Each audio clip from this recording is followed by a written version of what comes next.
Other factors that create the educational gap are student and school factors. Examples of student factors include learners' motivation for learning, preparation, review, homework implementation, class concentration, etc. And examples of school factors include relationship between students and teachers, type of school, teachers' enthusiasm, class atmosphere, school culture, etc. In the next video, think of various examples of student-school factors that deepen the educational gap and think about why student-school factors create the educational gap. Racial disparity in academic achievement remains one of the leading problems in American education, both at the K through 12 and the college level. A number of studies show greater diversity in the teaching profession can address some of those concerns. Hari Srinivasan has a look at a teacher training program that's aiming to increase diversity in the classroom and improve results all the way through college. It's the latest story in our special series on rethinking college and part of our regular education segment, Making the Grade. Actually, class, are we subtracting time or adding time? Adding time. We're adding time.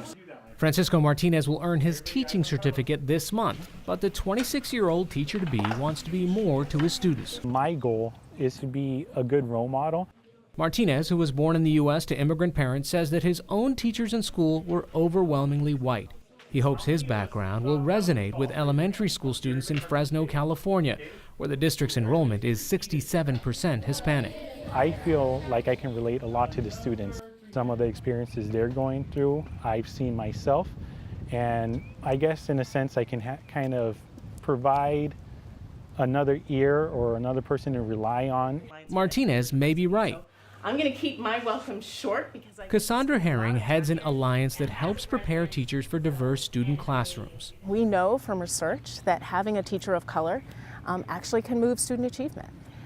It actually can help keep kids in school and persist to college. According to the National Center for Education Statistics, more than half of all public school students are either racial or ethnic minorities, and that number is only rising. At the same time, 80% of their teachers are white.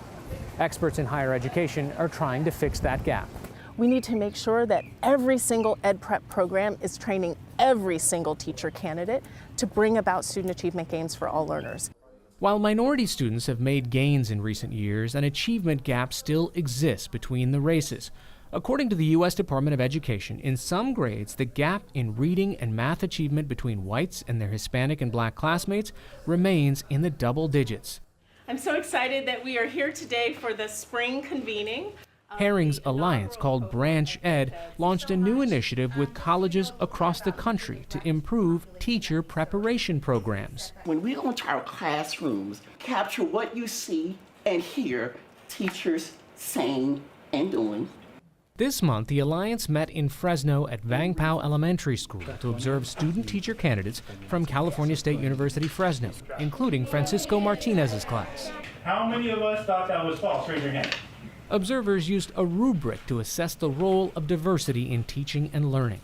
By looking through the lens of that tool, it gives educators, these faculty, the opportunity to reflect back on what they're doing on their own campuses. When we come back from our observations, we want to process the information and then go deeper with it. One observation came from Nikesha Williams, an assistant professor from North Carolina A&T State University. There was one black female student in the classroom. She did not participate in sharing out. I didn't hear that girl's voice in the classroom holistically at all. There's research that supports this marginalization of black females, particularly as it relates to math. And it struck me that as a teacher, you think about how can you be more inclusive? How can you dispel myths? How can you support this disproportionate representation? Does teaching need to change as our demographics and as our country changes? I think it does. I think the race-blind, color-blind, language-blind, culture-blind educational system of the past is failing us. It's obsolete because our classrooms are becoming so diverse. To not equip teachers to know how to really leverage that diversity in a positive way to move forward student achievement is only going to increase the achievement gap. A shift toward what's called culturally responsive teaching, or cultural proficiency, is gaining traction among educators. What are our attributes that we're measuring? An attribute is To better serve students of color, teachers create conversation about inequities and cultural relevance. The time she got on what? On the bus. On the bus. Everybody say on the bus. On the bus. Francisco Martinez uses Spanish references in his lesson plans. For example, there was one math lesson I led once. We were working with distances. So I said, so-and-so wants to go get an horchata beverage. How long does so-and-so have to walk to get that beverage? Before I could finish the sentence, so many kids were saying, oh, I've had horchata, horchata is great. While California State University at Fresno has been successful at recruiting many minority teacher candidates, enrolling African American males is still a challenge. Let's see hands, let's see hands. Eric, what's different about it? We do need to improve on how we recruit African American males. I think nationwide that should be at the forefront of the discussion. Most of our students naturally blend into... Laura Alamillo is the Dean of the School of Education at the university. And so the work we do in the Kremen School is to make sure that all of our educators come out fully prepared to work. She recently visited local black churches to try and attract more African Americans toward a teaching career. I think it's time to reach out to this particular community to see if maybe I could spark some interest. It's not only the presence of a teacher of color, it's the lens, it's the mindset of coming with these, just really valuable assets. What does 1 hour and 30 minutes represent, Leslie? Ultimately, cultivating great teachers is likely to be the best recruiting tool of all. Most teachers, if you ask a teacher, why did you become a teacher? Their why is because they had a teacher, one teacher that inspired them, that encouraged them to be the best that they could be and pushed them.